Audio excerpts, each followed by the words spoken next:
வாங்க மக்களே, எல்லாரும் இலங்கைக்கு போகலாம். இலங்கையுடைய கடன் மொத்தமாக முடிய போகுது. இந்த பெரிய மாணிக்கக்கால் எத்தனை டன். அஸ்ஸலாமு அலைக்கும் வரஹ்மத்துல்லாஹி வபரகாத்துஹு. அன்பான அனைத்து உறவுகளுக்கும் இனிய இரவு வணக்கம்.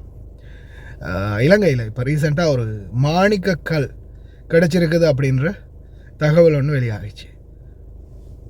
அந்த ஃபோட்டோஸ் தான் நீங்கள் முன்னாடி பார்த்துருப்பீங்க. இது வந்து ப்ளூ கலரில் ஒரு ரேரான மிகப்பெரிய ஒரு மலையோடைய குன்றில் ஒரு பாதி அப்படியே வந்து விழுந்திருக்கு. டொன் கணக்கில் இருக்கும் அப்படின்னு சொல்கிறாங்க. ஆனால் அதை பற்றின ஆய்வுகள் போயிட்டுருக்குதான். சாலா என்னுடைய நாட்டம் கொடுக்கணும்னு நினச்சா கூரையை பிச்சுக்கிட்டு கொடுப்பான்னு சொல்லுவாங்க இல்லையா, அது மாதிரி. ஆனால் இலங்கைக்கு எவ்வளவு பெரிய ஒரு அந்த ஒரு என்ன சொல்கிறது வளம் வந்தாலும் இந்த மக்களுக்கிட்ட இருக்கிற குணம் இருக்கு இல்லையா, இந்த மக்களுடைய குணத்தாலே இந்த நாடு உருப்படாமல் போயிட்டுருக்குது. ஏன்னா ஒற்றுமை இல்லை இல்லையா. இலங்கையை பொறுத்த வரையில் இன்றைக்கி எத்தனையோ நாடுகளை நம்ம உதாரணத்துக்கு எடுத்துக்கொள்ளலாம்.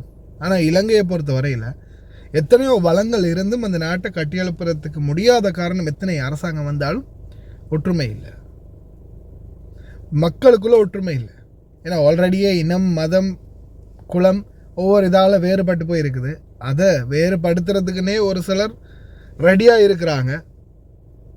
அப்படி இருக்கிறதால கடைசி வரைக்கும் நாட்டை கட்டி எழுப்புறதுன்றது ரொம்ப கஷ்டம், மக்களுடைய ஒற்றுமை இல்லாமல். அதுதான் இப்போ நடந்துக்கிட்டும் இருக்குது. அதே மாதிரி நான் வீடியோவில் கமெண்ட் போட்டிருக்கிறேன். அந்த கமெண்டை வந்து நான் ஃபுல்லாகவே ரெக்கார்ட் பண்ணினேன். அந்த சரி ஏதோ ஒன்று கிடச்சிருக்குதே அப்படின்ற அந்த ஒரு சந்தோஷம் கூட இல்லை. தொலைங்க, வண்டி தான் நிற்குது இல்லை.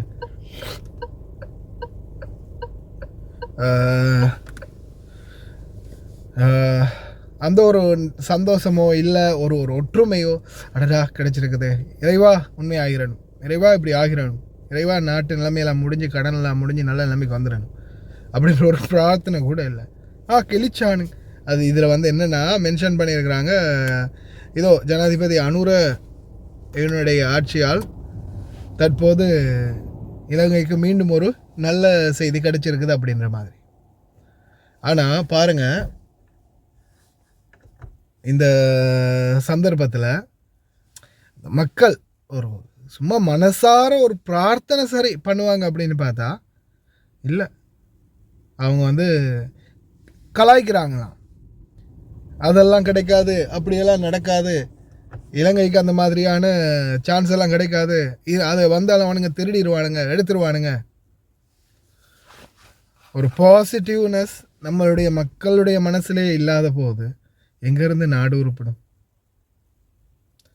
முதலாவது நம்மளுக்குள்ள நாம் ஒற்றுமையை, ஆஃப்டர் ஆல் இந்த வீடுகளில் வேலை செய்கிறவங்க இன்றைக்கும் தமிழ் சிங்களம் அப்படின்ற ஒரு பிரச்சனை இன்றைக்கும் குவைத் நாட்டில் வீடுகளுக்குள்ளே இருக்குது தெரியுமா? எத்தனையோ பேர் தமிழ் பிள்ளைங்களும் வந்து சொல்கிறாங்க, சிங்களாக்களும் வந்து சொல்கிறாங்க. அவங்க மூட்டி விடுறாங்க, எங்களை வந்து போட்டு கொடுக்குறாங்க, இப்படி பண்ணுறாங்க, அப்படி பண்ணுறாங்க, நாங்கள் வந்து ஒத்துமையாக இருக்கணும்னு தான் நினைக்கிறோம், ஆனால் அவங்க இப்படி பண்ணுறாங்க. இரண்டு பக்கமும் இருந்து அந்த கருத்து வருது. கருத்து முரண்பாடு, வேறுபாடு, நாம் சீனியர் நீ ஜூனியர், இப்படியே இருந்தால் ஒரு காலமும் நம்ம நாடும் முன்னேறாது, நாமளும் முன்னேற மாட்டோம். அதுதான் உண்மையான நிதர்சனம். அந்த வீடியோட கமெண்ட்ஸை நான் போட்டிருக்கிறேன். இதில் தெரிஞ்சவங்க, அந்த புரிஞ்சவங்க பாருங்கள், ஸ்லோ மோஷனில் போடுறேன். எப்படி கிண்டல் பண்ணி நக்கல் பண்ணி ஐயாண்டி பண்ணி வச்சுருக்கானுங்கன்னு. இவனுங்கெல்லாம் இருக்க வரைக்கும் எங்கள் நாடு உருப்பிட போகுது.